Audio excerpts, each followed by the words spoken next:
Hello.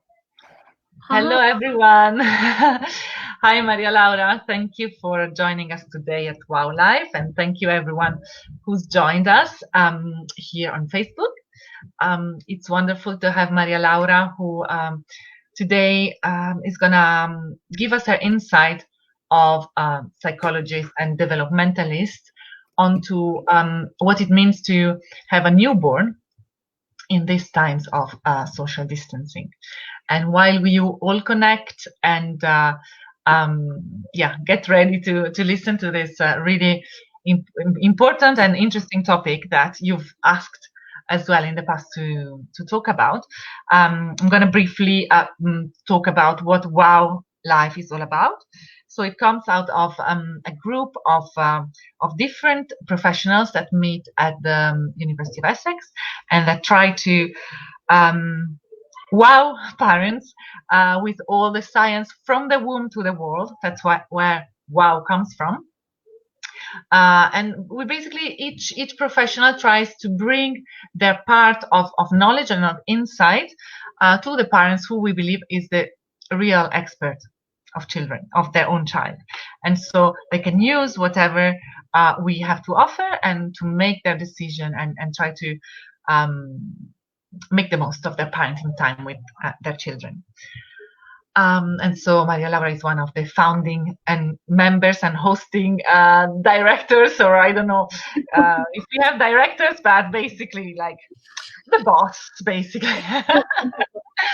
No, Maria Laura knows a lot about developmental science, and she's also expecting at the moment week 39, so it's quite serious.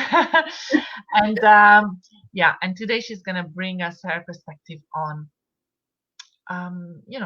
we kind of know that the baby comes into the world with this propensity and this looking forward to meeting faces and meeting social relationships, and babies that are born in this time are going to find an environment that is quite different from what most babies find.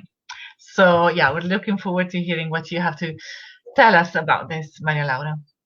Thank you, Sylvia. And yes, so I think this is quite of a timely topic at the moment, and obviously also feels very personal because I've been wondering over the past few months what it's going to be like, and then all of a sudden I had to readjust my expectations due to the current situation.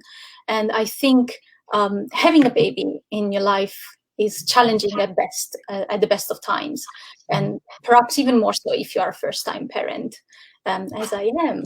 And during these times of uncertainty and isolation from family and friends, from our loved ones, welcoming a baby into the world inevitably brings a whole new set of challenges.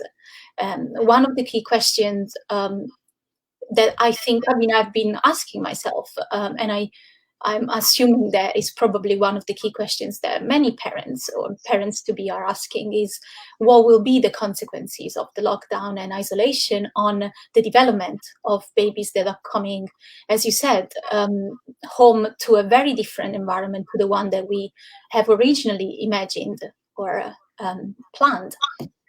And during the lockdown, our social support, the net of support that we usually have, has been reduced or even, sometimes completely removed.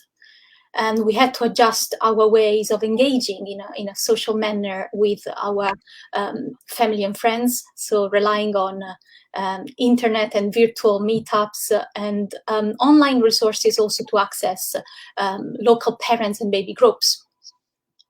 And this is, of course, a situation that causes concern among mom and dads, because the key issue might indeed be this additional sense of uncertainty that also brings more anxiety to an already transformative and life-changing experience, such as having a baby.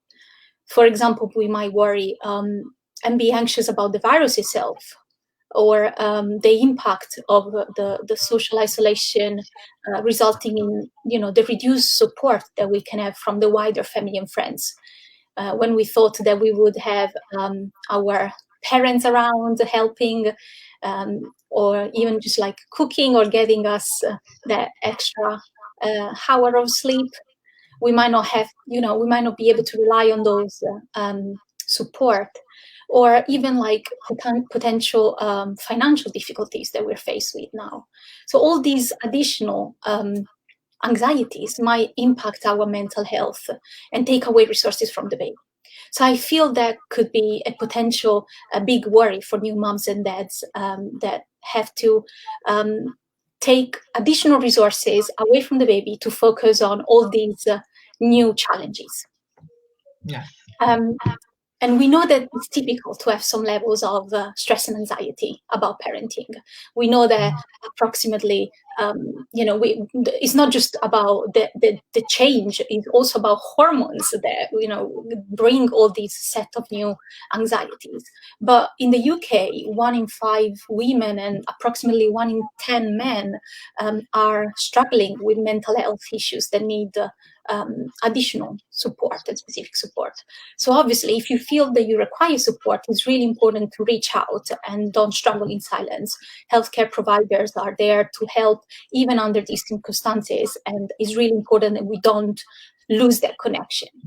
But mental health is a really important part of your health in general, right? It's as serious as a virus. It's something to be taken seriously, and luckily we live in a part of the world where help is available. Absolutely, yes. And midwives and GPs are constantly reminding us that we should keep talking and meeting all our appointments and making sure that we are connected in that way. But more generally, and coming from the level of expertise that I might have, there are a few tips that we can obtain from developmental psychology and neuroscience that can help us to see, I guess, the bright side of things and capitalize on the abilities that our little ones have. And in this way, I guess the key message is really that we can and we should be focusing on the things that we got rather than what is actually missing right now. So what is that we can make use of? What are the abilities that we should be, focusing on rather than looking at what is currently missing in our environment? I like this. If we start looking with this kind of glasses on, maybe we find out that yes, we have some things less than the average, like than what people would have 1 year ago, but maybe we have a few things more in addition that our circumstances give us. So it's interesting to, as you say, I really like your kind of take on not focusing on what we don't have. And this is true forever, like even when COVID goes away, right? Because we will soon discover that our children have got a set of resources and a set of limits as well. And we can, as parents, and I speak from experience, we can spend our times just focusing on what they don't have. Yes. And it's just, it's not helpful. While if we can focus on what's there, that's when the kind of magic things begin to flow and flourish. Absolutely. So we can't wait. What have we got? Well, I guess the first thing that comes to mind is their brain, right? Baby's brain is, and in general, human brain is amazing, is highly malleable. Humans have this incredible ability to adapt to new situations. And indeed, I think like the brain main function is adaptability. We have to constantly adapt to this ever-changing environment to make sense of it. And our brain has this ability. It can adjust and adapt all neurocognitive levels. And think about how the brain reorganizes and compensates after brain injury. Adult brain takes more time to reach that compensation and reorganization. But when we look at newborn's brain, we can see the magic there. Newborn's brain is still undergoing development, and there's millions of new connections that are made every second. And while we know that at birth, most neurons would have already found their place across the different brain regions. The cortex, which is the outer layer of the brain, is still relatively immature. So there's still a lot of connections within and across brain regions that need to take place. And those first few months of life are critical for these connections to be made. And here is where obviously stimulation is important. And this means that one of the key principles of brain development, which is neuroplasticity, becomes really critical. We know that neurons have the ability to change their function and structure in response to the different types of experiences that we receive. And this is the time where all these connections are made. So while one of the worry that we might have is that this new reality we are dealing with is affecting potentially our babies in the longer run, we have to try and think that their brain is working really hard to make sense and make sure that it can flexibly adjust and adapt to these new circumstances. And as long as we provide them with the right sort of care and stimulation, then we know that they're developing in a healthy manner.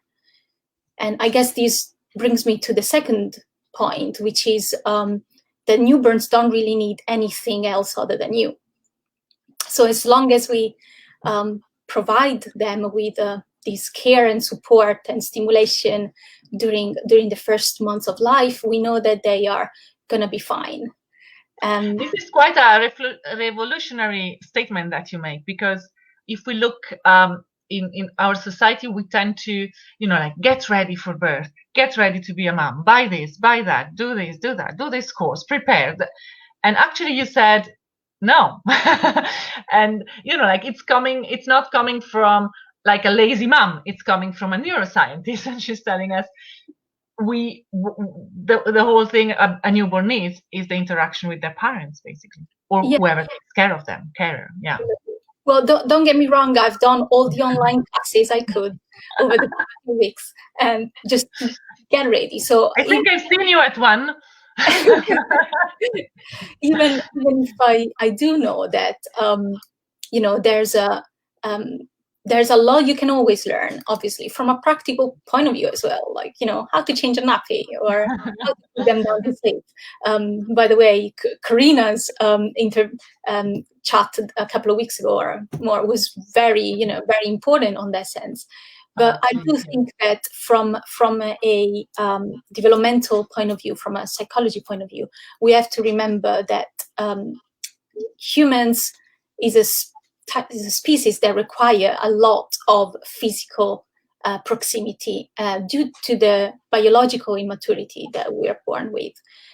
We are not ready.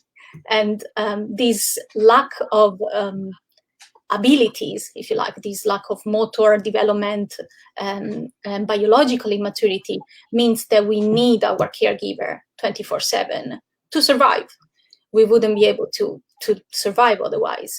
So under normal circumstances, even if we forget COVID and a lockdown, especially during the first few months of life, newborns spend a lot of their time learning about their caregivers. And that's how they learn to become independent. That's how they learn to self-regulate their body, to understand emotions, and so on. Their attention is literally drawn towards their caregiver. And there's a lot of research historically that focused on moms and mother-infant interactions, showing that babies, newborns, are able to discriminate, to tell the difference between their mom's face and another woman's face, likewise for voices, and they respond to touch in a very specific way. So all these stimuli, voices, faces, and tactile interactions are critical for their development. And we should, in this sense, take advantage of this long period of caregiver dependency and biological immaturity to really get to know our babies. And the overall evidence really points towards this. By keeping close proximity to your baby and tuning into their needs, what you're doing, you're fundamentally providing them with all they need to survive and to develop in a healthy manner. So you're really everything you need during these months. They don't need anything else. I really think we shouldn't worry too much about whether they're missing out on external social interactions. Yes, I was talking to a mom a while back, and she was saying, yeah, but my baby's gonna think there is only me and my partner in his life. They're not gonna get to meet their grandparents. They're not gonna meet their uncles and aunties. And she seemed to be a bit almost as if she was depriving her child from something. And maybe this, I don't know what you think about it, but it feels a little bit like this is expectation that the parents might have, the joy of introducing your baby to the grandparents or to your friends. But the child coming to the world and finding mom and dad, for example, or another caregiver, finding somebody that take care of them, that's a very good baseline to start, isn't it? Absolutely.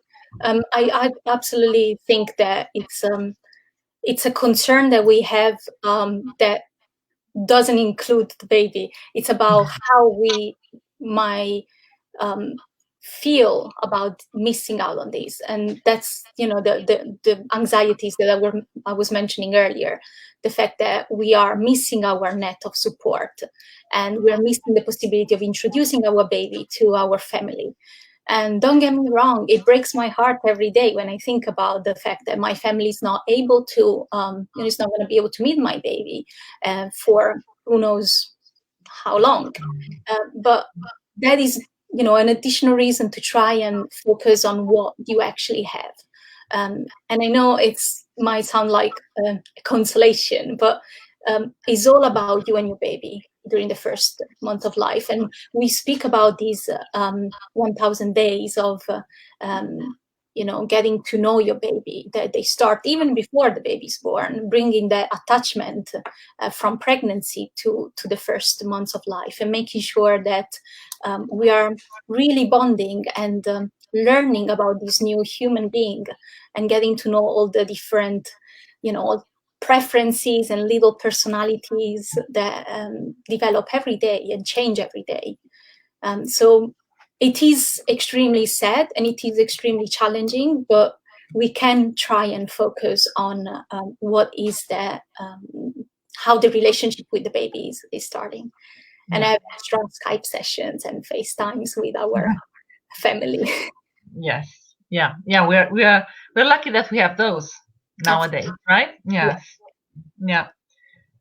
And I guess these also, the fact that when we think about this relationship, we think about the caregiver and the infant, suggests also that there's loads of ways that you can actually bond with your baby during these first few months. And at the end of the day, it really just takes two to tango. By relying on these early abilities, the abilities that your babies have to see, hear, smell, and feel you can find ways you can bond that will help you discover your babies and indeed understand how they're developing and what they really need. These will definitely help into not just getting to know them generally, but understanding their different demands, their needs, and tuning into their all their wants and needs. When a parent and infant interact, we know from research that various aspects of their behaviors can synchronize. The heart rate synchronizes with your baby, your gaze, your emotions, and you can really tune with them at different levels. And these different levels of attunement, or if you like, alignment with your baby, being on the same, rhythm, promotes baby's learning from the caregiver itself. And because we know that there's this a biological necessity, this need to be close to the caregiver, the best person to learn from is the caregiver.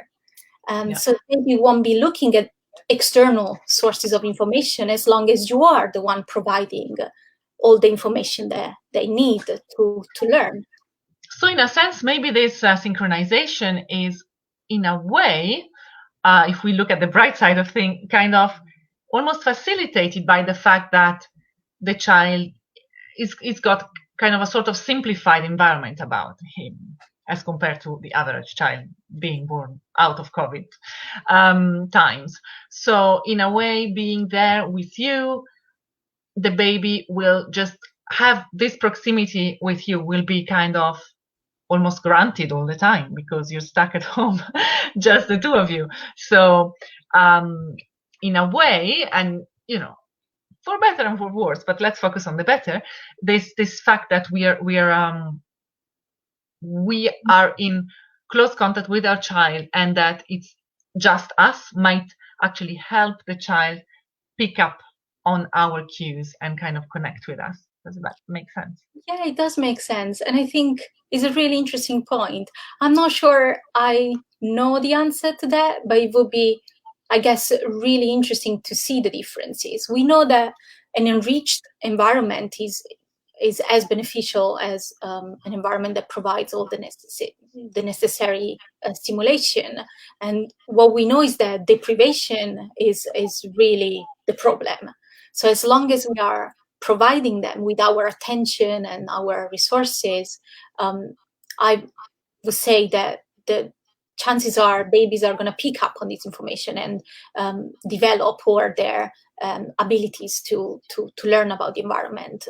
And what is really remarkable is that there's evidence recently that shows that, for example, maternal and baby's brain synchronize during eye contact. So during positive interactions, it's not just the behavior that synchronizes, it's not just how you feel or your gaze, or if you're looking at something or listening, it's the actual brain that is synchronizing.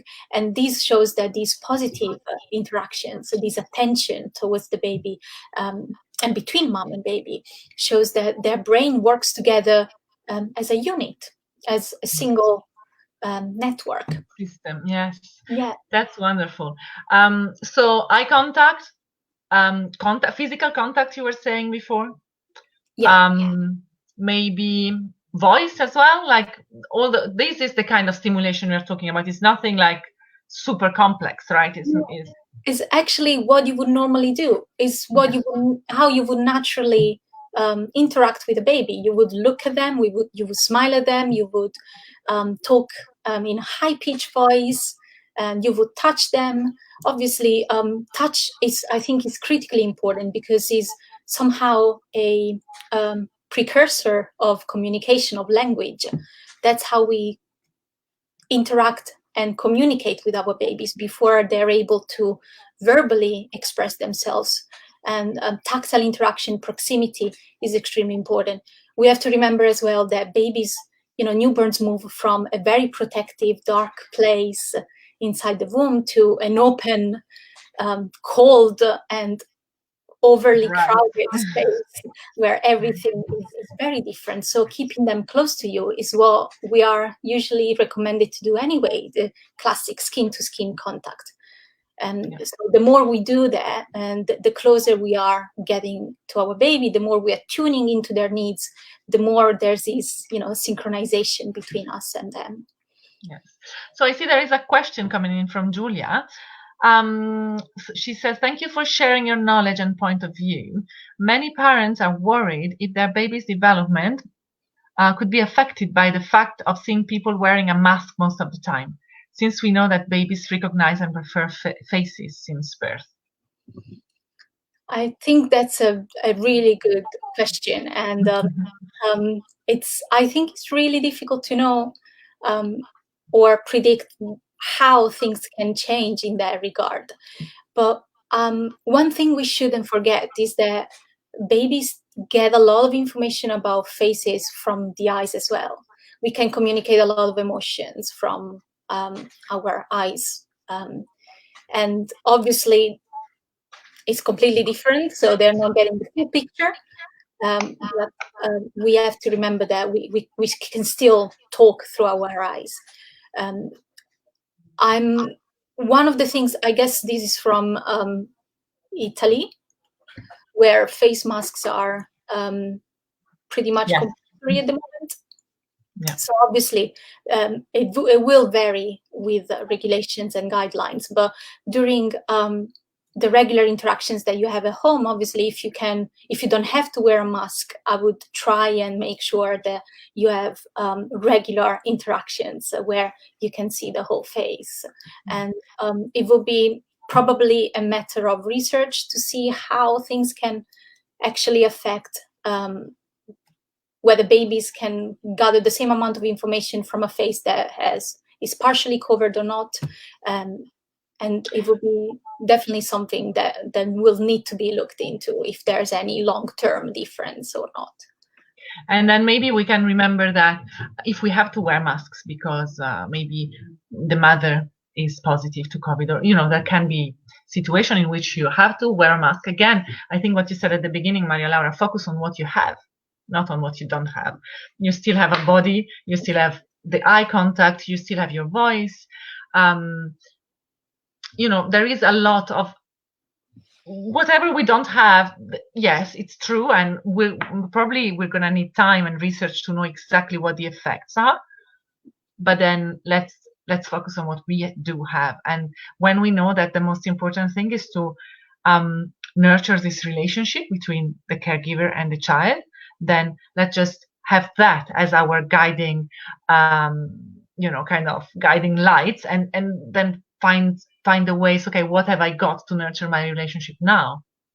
Definitely, yes, absolutely. Okay, Julia, we hope this answered your question.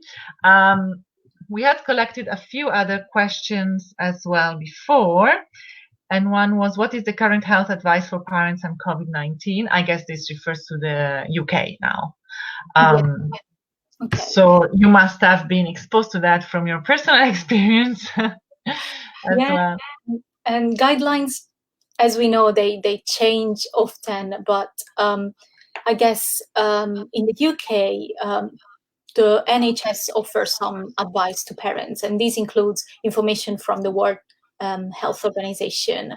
The WHO recommends that women should continue to have close contact with their babies, and they should try and breastfeed if they can, or if they decide to, and women will still be supported to keep this close contact and breastfeed safely all their newborns skin to skin, share a room with their baby too. So the guideline and the advice, the recommendations are to try and keep the situation as close to normal as possible.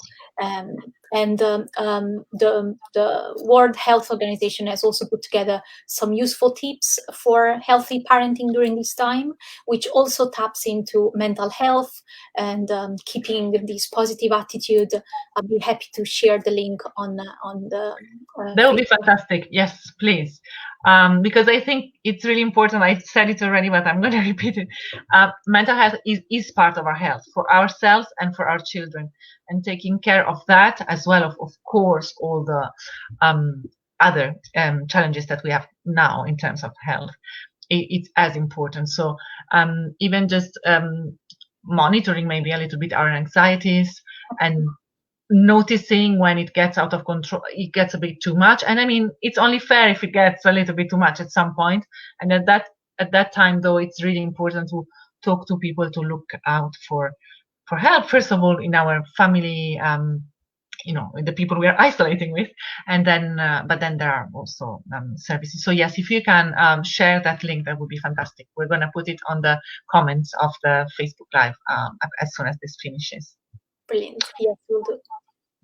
Meanwhile, Julia says thank you very much for the answer before.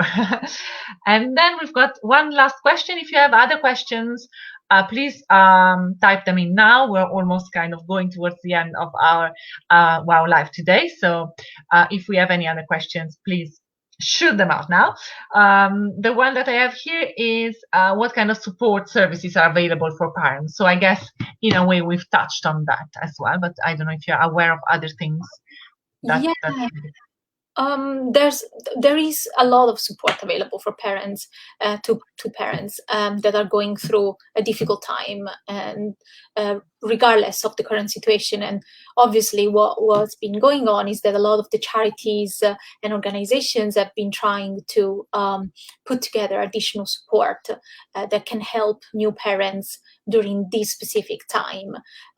There's charities in the UK like Mind or Homestart or even the NCT that can help new parents to develop a support network and look after their mental health.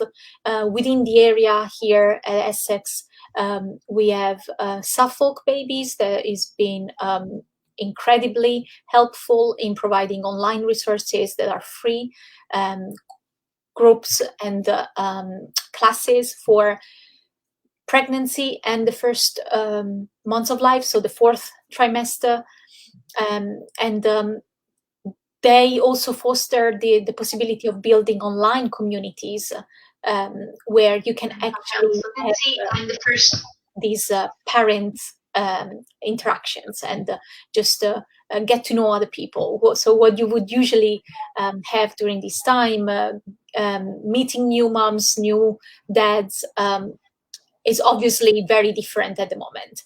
And we might feel that we don't get that chance to build new friendships or share experiences or fears. And those online resources are really good. Obviously, we need to adjust our mindset and understand that it's not like going for a coffee, but we can still get that type of interaction that is, at the end of the day, what we really need.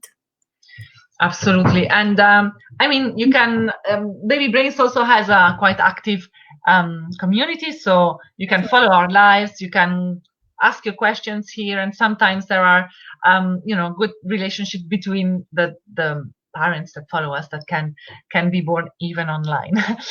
There are courses, so really if you begin to feel that isolation, then look out, and there is quite a lot. And we're gonna put maybe a few of these organization you talked about. We're gonna put them in the comments as well, so that you can access them really quickly without wasting time in looking for them. I was trying just now to see if there were other comments, but it went wrong. So my phone started to talk. So I don't see anything now. So I hope, let me check one more time. That's all. That's all. Thank you very much to Laura for joining us today, and all the best for the next weeks and months and years and life.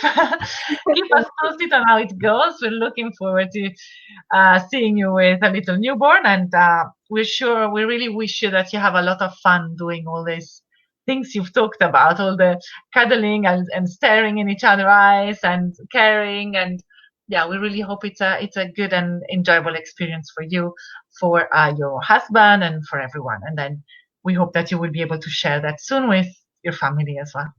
Thank you. Thanks very much. Thank you so much for all the really useful information you shared with us today. And we're looking forward to having all those links that can be so useful for the parents. Thank you. Thank you very much. Have a good day and a good week. Bye bye.